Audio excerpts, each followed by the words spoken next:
So in this lecture we will study about the pseudo first order reaction. Now what is meant by pseudo first order? Pseudo first order means whenever any reaction is occurred, actually it is of second order or third order, but it behaves like a first order.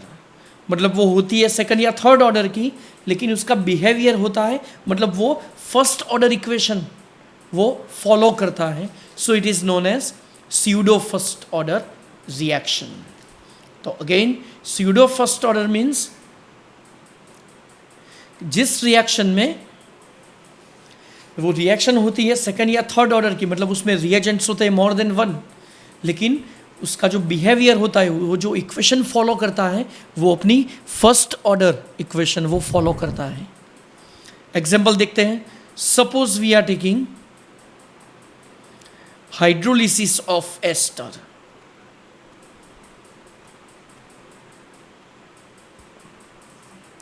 Ester, चलो एक ester हम लेते हैं, CH3COO CH2CH3. चलो chapter 11 याद करते हैं. बोलो तो इसका नाम.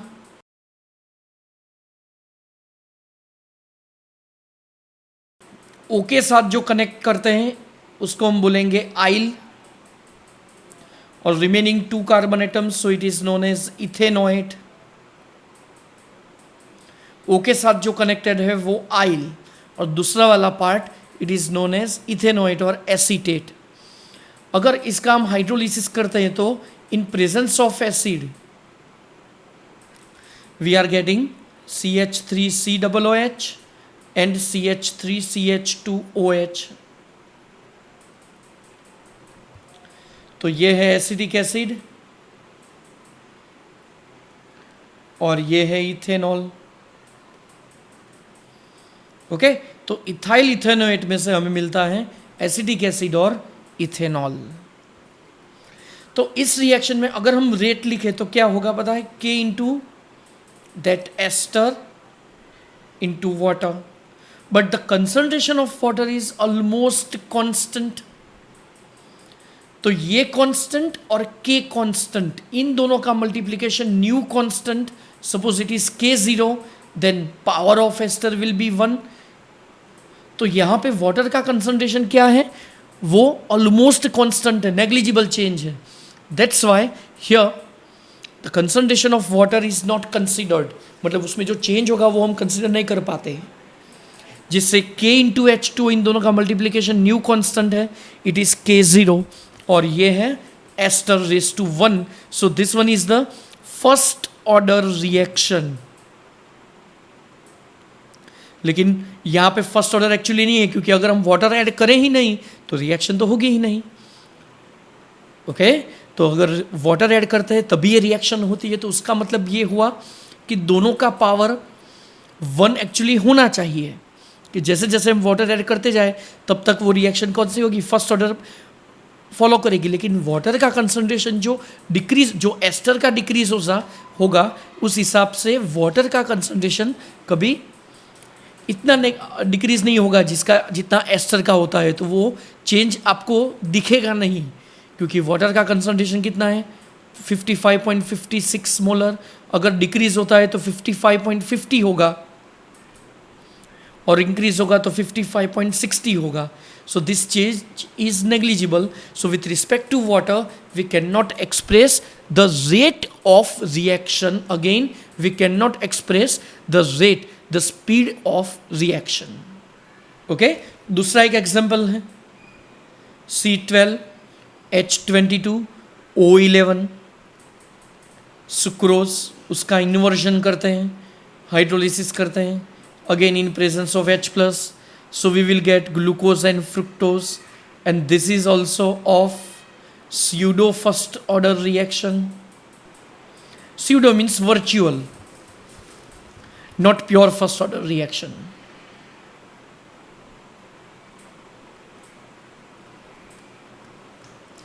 Okay, चलो तो ये याद रखो। सो ये हुई फर्स्ट ऑर्डर इक्वेशन। चलो टेक्स्ट बुक में से एक बार रीड करवा देते हैं। ओके, चलो तो ये थियोरी है स्यूडो फर्स्ट ऑर्डर की। The order of reaction is sometimes altered by conditions, मतलब डिफरेंट डिफरेंट कंडीशन में कई कबार चेंज होता रहता है। There are many reactions which obey first order rate law, although they are higher order reaction, मतलब यहाँ पे दो रिएक्टेंट्स हैं फिर भी वो फर्स्ट ऑर्डर है। Consider the hydrolysis of ethyl acetate which is a chemical reaction between ethyl acetate and water. In reality, it is a second order reaction because the concentration of both ethyl acetate and water affect the rate of reaction. But the water is taken in large excess for hydrolysis. Therefore, concentration of water is not changed much during the reaction. Thus, the rate of reaction is affected by only the concentration of ethyl acetate. चलो यहाँ पे example दिया है, ये 0.01, ये 10, तो यहाँ पे ये 0 हो गया और यहाँ पे 10 minus 0.01, so we are getting 9.9 mole and acetic acid and ethanol. The concentration of water doesn't get altered much during the course of the reaction. So the reaction behaves as the first order reaction. Such reactions are called pseudo first order reactions. तो दो example हैं, hydrolysis of ester and second inversion of sucrose. तो यहाँ पे जो water add होगा वो हम कंसिडर नहीं करेंगे, दैट्स इट। जो लास्ट लेक्चर में की ना उसके जैसे ही है, ये भी 3 टाइम्स लिखनी है per day, okay, till 5 next 5 days. अगर बाय हार्ट लर्न करनी है तो बाकी 1 2 3 दिन लिखेंगे तो हो जाएगा, लेकिन हमें याद रखना है till good set and till JEE NEET और नीट तक हमें याद रखना है, okay.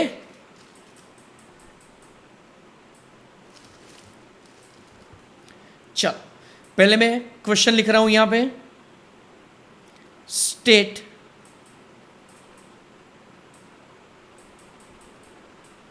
Arrhenius equation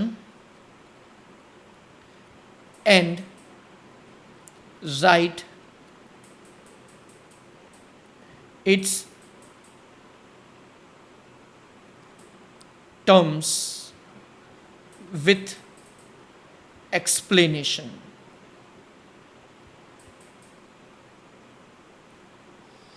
Derive the formula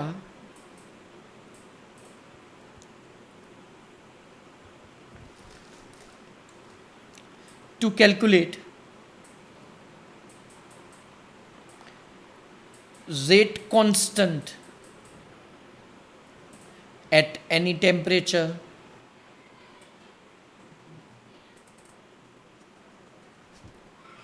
okay. So this is the question having 3 marks.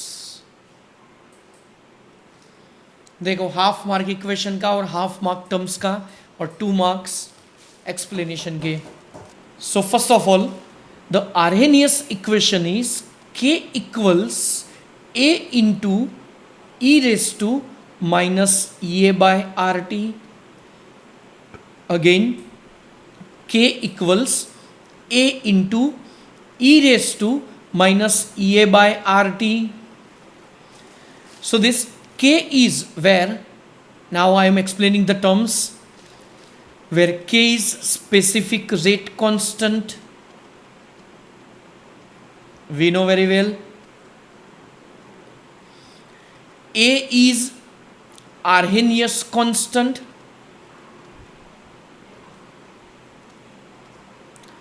pro exponential factor, okay, and third name is frequency factor. Exam में किसी भी नाम से पूछ सकते हैं आपको. EA energy of activation,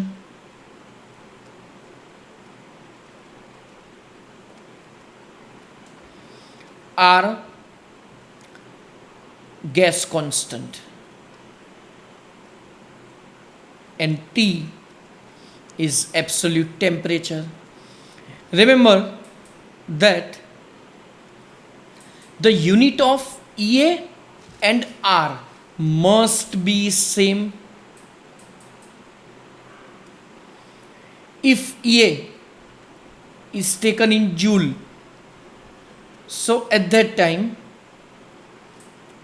value of R is taken 8.314 joule per mole per Kelvin.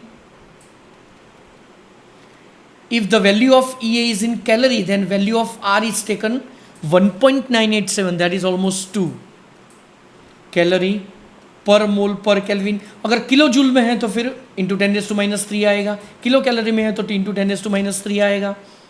मतलब unit of EA and R must be same. Okay, अगर MCQ में पूछा है तो फिर ऑप्शन देख लो कि EA की, अगर EA पूछा है तो फिर यूनिट देख लो, अगर EA दिया है तो फिर उसका यूनिट देख लो. ओके, चलो नेक्स्ट. तो ये हुआ, यहां तक कंप्लीट हुआ हमारा state RNS equation. Here it is and right it's terms with explanation. What is K, what is A, what is EA, what is R and what is T. Unit of EA and R must be same. Next, अब ये जो equation है ना, इसमें ये जो E है ना, it's a base of natural log. Normal log होता है तो उसको हम 10 बोलते हैं. अगर नेचुरल लॉग होता है तो उसका बेस E होता है, दैट इज ln(x). ओके, तो हमें अब यहां पे ये जो E है ना, वो हमें रिमूव करना है. तो हम कैसे करेंगे? चलो नया एक पेज ले लेते हैं. अब यहीं पे समझते हैं, ध्यान से देखना. K equals A into E raise to minus EA by RT. This is the equation. Take natural log to the both of the sides. ln K equals ln A, और ln और E कट तो बचा क्या? Simple minus EA by RT. तो यहाँ पे जो upon RT है ना, तो मैं थोड़ा डिफरेंट लिखता हूँ. रीजन अभी आपको पता चलेगा. This one is equation number 1. Above equation is compared with y equals mx plus c. तो क्या होगा? y एक्सिस पे ln k, x एक्सिस पे 1/t. Graph will be straight line. Okay, तो ये हैविंग नेगेटिव स्लोप. m से जो compare होगा वो हम लेंगे स्लोप, और c से जो कंपेयर होगा वो होगा इंटरसेप्ट. तो ऐसे आपको स्ट्रेट लाइन मिलेगी. यहां पे हमें मिलेगा intercept. Intercept will be c, that is ln a, और इसका स्लोप होगा जो m से कंपेयर करते हैं वो, that is minus EA by R. So ln K versus 1/t का ये ग्राफ होगा. Take logarithm in place of natural log, in place of ln. तो क्या होगा पता होगा आपको? ln x equals 2.303 log x. Okay, तो आगे,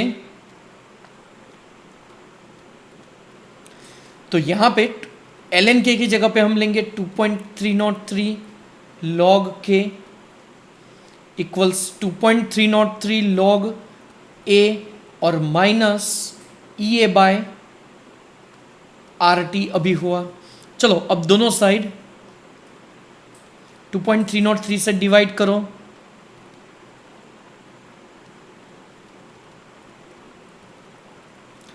तो यहां पे ये निकल जाएगा, ये निकल जाएगा, तो बचेगा क्या? log k equals log a minus EA by 2.303 RT चलो फिर से T अलग लिखते हैं. Again equation number 2. ओके, चलो आगे. Again above equation is compared with y equals mx plus c. चलो इससे कंपेयर करो. अगेन y एक्सिस पे log k, x एक्सिस पे 1/t,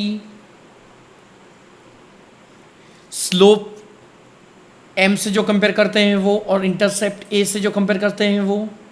again graph will be straight line.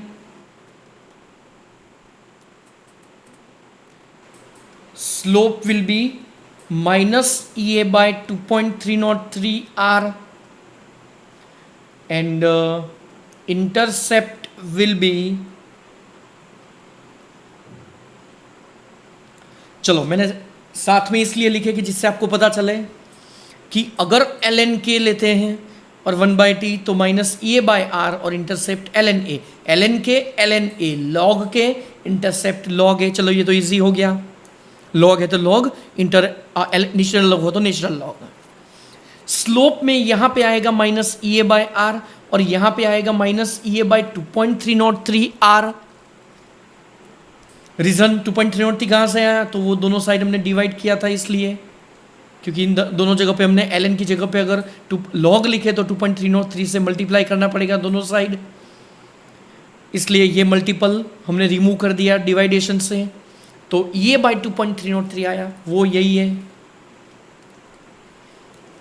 Okay, now equation number 2 again I am writing because now we want to derive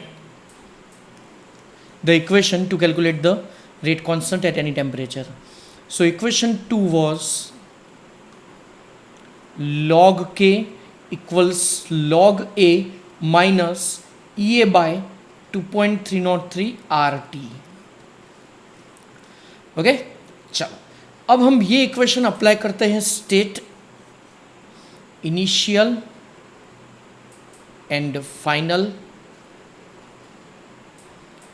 उस time पे rate constant हम क्या लेंगे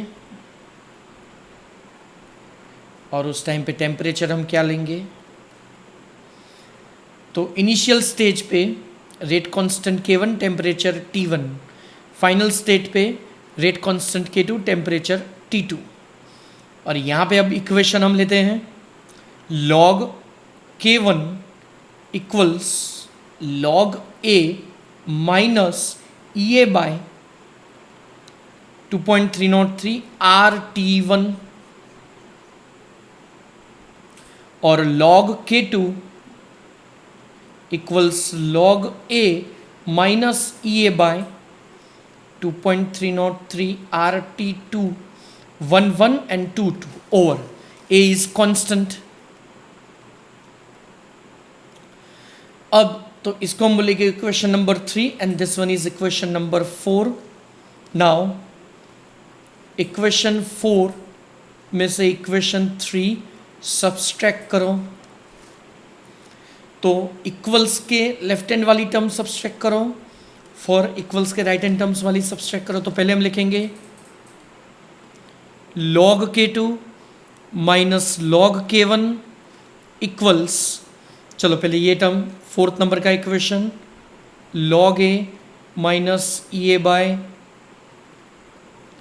2.303 RT2 and minus log A minus minus plus EA by 2.303 RT1.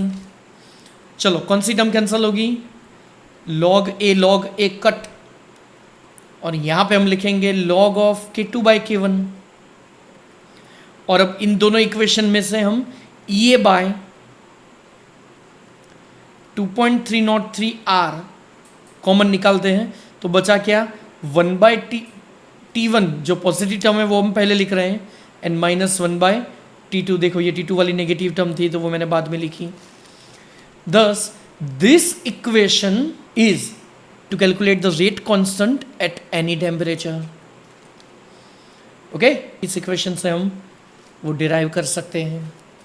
तो students, 3 most important theories complete की। Last lecture में हमने zeroth order, first order वो डिराइवेशन लिया था, और आज के दिन हमने ये डिराइवेशन लिया है। ओके, चलो अब इसके बेस पे हम न्यूमेरिकल्स लेते हैं। चलो, rate constant for the decomposition of reaction means you are given the value of K.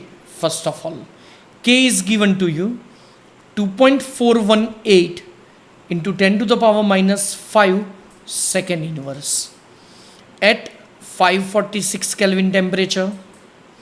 The energy of activation, that is our EA. EA is 179.9 kilojoule per mole. So what will be the value of pre exponential और pro exponential factor, मतलब ए is asked. तो कौन सा equation हम लेंगे? Log वाला equation लेंगे students. Log of K equals log of A minus E A by 2.303 RT। चलो 1 by 1 सब टर्म्स हम चेक करते हैं कि कौन सी दी है और कौन सी नहीं। के is given, E A is given, T is given, R can be written based on the unit of EA. EA का यूनिट कौन सा है? किलो जूल है। So 179.9 into 10⁻³ joule. तो R की वैल्यू हम लेंगे 8.314 joule per mole per kelvin. Okay, so A can be easily calculate. चलो लॉग ए को सब्जेक्ट बना देते हैं। तो log a equals logarithm of k plus E A by 2.303 RT log of k 2.415 multiplied by 10⁻⁻5 plus E A है अपना 179.9 और 00, चलो 1000 मल्टीप्लाई कर दिया तो जूल हो गया, डिवाइडेड बाय 2.303 R 8.314 और T 546। चलो जस्ट अ मिनट, पहले इसका लॉगरिदम होगा 0 पॉइंट समथिंग और -5। चलो 24 का 1 में 5, 3829 -5। तो अब हम ये मल्टीप्लिकेशन करते हैं।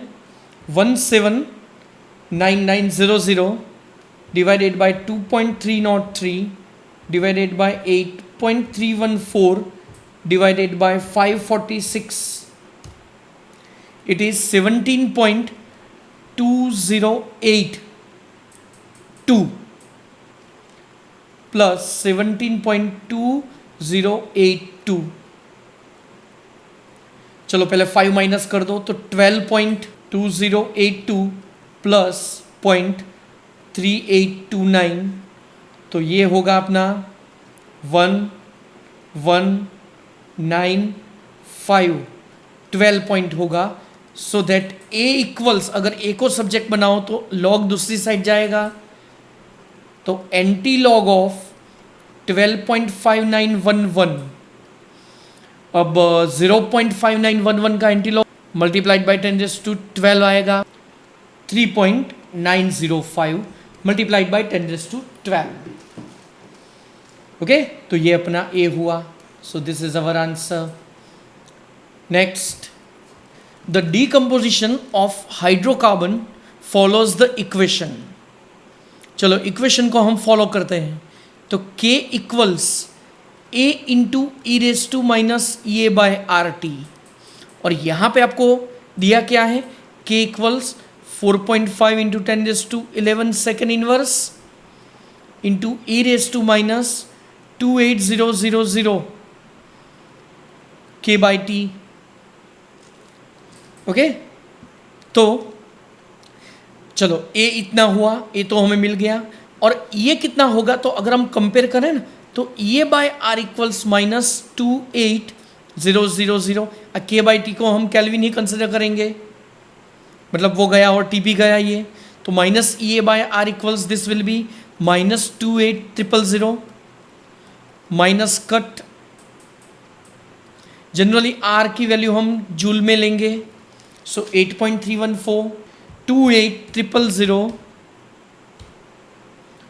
मल्टीप्लाइड बाय 8.314, तो स्टूडेंट्स आंसर आया 2.328 और पावर कितना होगा 1 2 3 4 एंड 5, 2.328 और पावर आएगा 5, ये था ना 1 2 3 4 एंड 5, यस।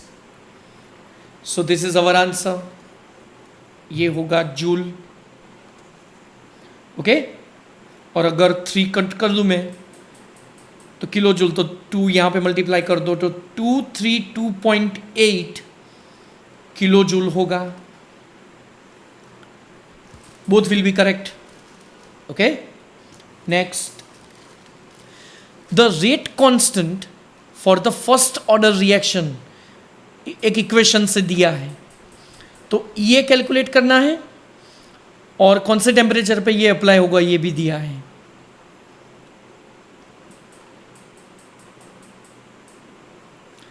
तो first of all log k, अब log वाला इक्वेशन याद करो, log a minus E A by 2.303 RT, और यहां पे जो इक्वेशन दिया है वो है log k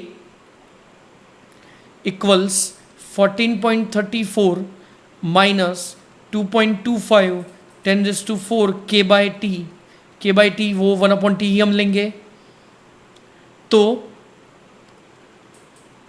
minus E A by 2.303 R, तो इसके इक्वल्स होगा 12500 और माइनस माइनस माइनस रह गया, ओके। चलो माइनस दोनों साइड कट और ई ए को सब्जेक्ट बनाओ, तो 12,500 multiplied by 2.303 multiplied by R. What is R? R हम क्या लेंगे जनरली 8.314 जूल में लेंगे, ओके। आंसर बहुत बड़ा आएगा, मतलब किलो जूल में हम कन्वर्ट कर देंगे फिर 12,500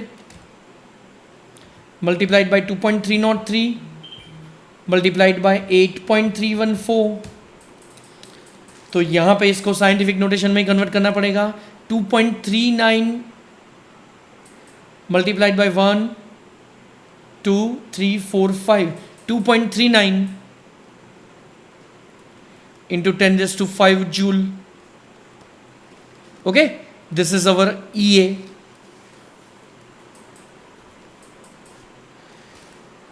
चलो एक आंसर हमारा कंप्लीट हो गया, अब दूसरा देखते हैं, eight what temperature will it's half life period will be 256 minute, मतलब चलो, तो इसके लिए अभी हमें क्या कैलकुलेट करना है, E A is always constant, again हम यही इक्वेशन अप्लाई करेंगे, log k equals log of A minus E A divided by 2.303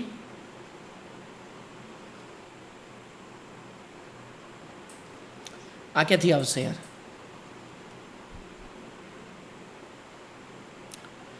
temperature અહીંયા નથી આપ્યું ને, ટેમ્પરેચર જ પૂછ્યું છે,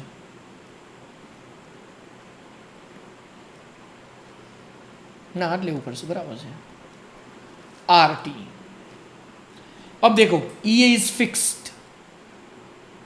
E A इज कांस्टेंट, वो कभी चेंज नहीं होगा, A is RNS constant, it is also fixed, तो यहां पे लॉग ऑफ, अब याद करो रिएक्शन कौन सी है, फर्स्ट ऑर्डर, तो लॉग के मतलब 0.693 बाय टी हाफ, लॉग ए के जगह पे हम डायरेक्ट लिख सकते हैं 14/34 minus E A is fixed 2.39 into 10⁵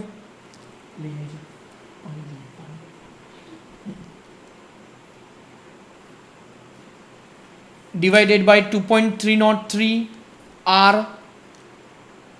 8.314 और टी आपको पूछा है, और टी हाफ क्या दे दिया है आपको 256। ओके, तो के का फॉर्मूला है ना, के equals 0.693 by T half. Last lecture में हमने प्रूव किया था ये। तो लॉगरिथम ऑफ 0.693 बाई 256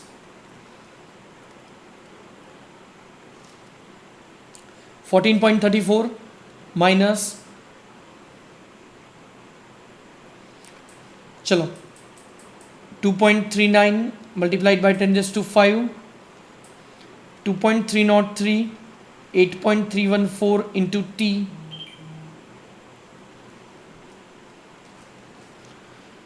ओके, सिर्फ एक ही टर्म बची T, so we can calculate easily. Okay students, तो सेल्फ में दे रहा हूं ये मैथमेटिकल, क्योंकि यहां पे केमिस्ट्री पूरा कंप्लीट हो गया, इक्वेशन था और वैल्यूज पुट डाउन करनी थी बस, उसके बाद पूरा का पूरा मैथमेटिक्स ही है। ओके, तो टी सेल्फ में कैलकुलेट करो। Next, the decomposition of A into the product has a value of के। चलो के आपको दिया है 10 डिग्री सेल्सियस पे, 10 डिग्री सेल्सियस मतलब 283 केल्विन, और उस टाइम पे K1 हमको दिया है 4.5 multiplied by 10⁵ second inverse. The energy of activation E is given to you 60 kilo joule, चलो 60,000 ले लो जूल पर मोल। तो at what temperature again you are asked T2, K would be 1.5 into 10⁴ second inverse. तो students यहां पे formula apply होगा log K2 upon K1 equals EA by 2.303 R 1 by T1 minus 1 by T2। चलो कौन कौन सी term दी है, कौन कौन सी पूछी है, चलो T2 इज आस्क्ड, तो remaining term must be knowns, चलो नो पता होनी चाहिए। K2 K1 both are known, EA known, R known, joule है तो 8.314 लेंगे, T1 known, only T2 is unknown and that is asked. चलो एक बार देख लो, log of K2 1.5 into 10⁴ divided by 4.5 into 10⁵।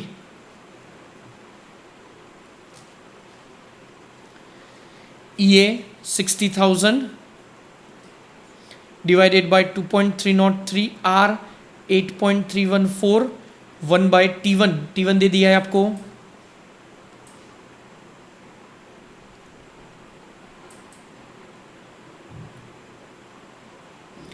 283 and minus 1 by T2।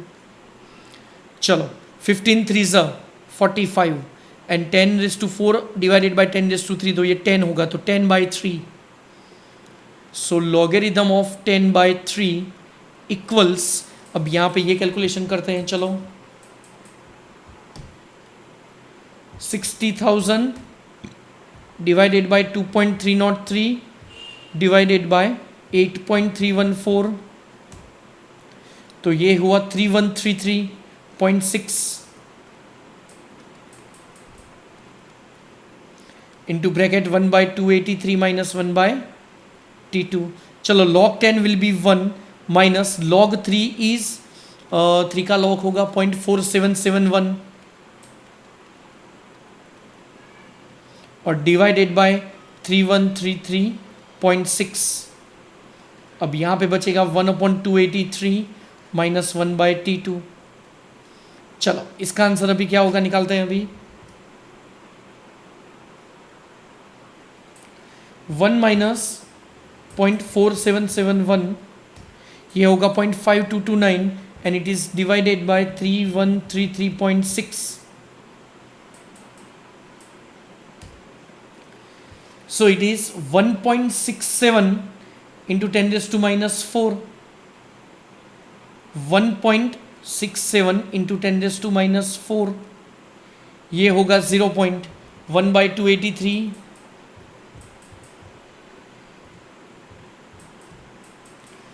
0.0035,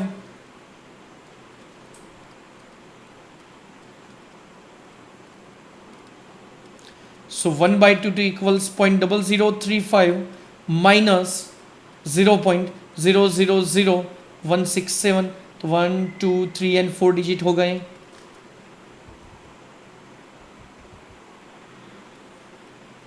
तो अब हम लिखेंगे 0.00035 minus 0.000167, 0.003333, so that T2 equals 1 divided by 0.003333।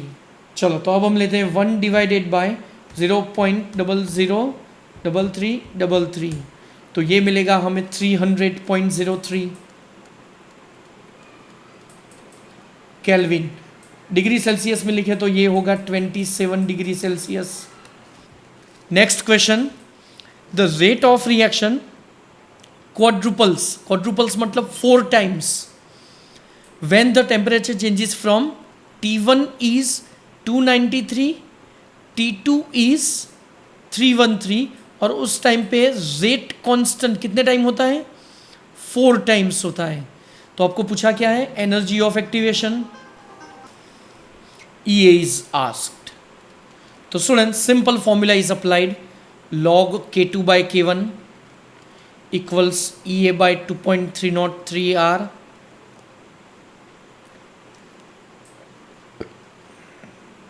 into bracket 1 upon T1 minus 1 upon T2. In place of K2 we can write 4K1, so logarithm of 4 K1 upon K1, EA we want to calculate 2.303 R, generally हम लेंगे 8.314, 1 upon T1 293 minus 1 upon 313, 0.6021, 2.303, ये सब denominators numerator में जाएंगे,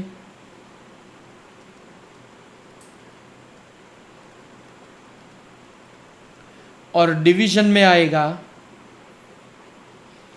313 minus 293, so it will be 20.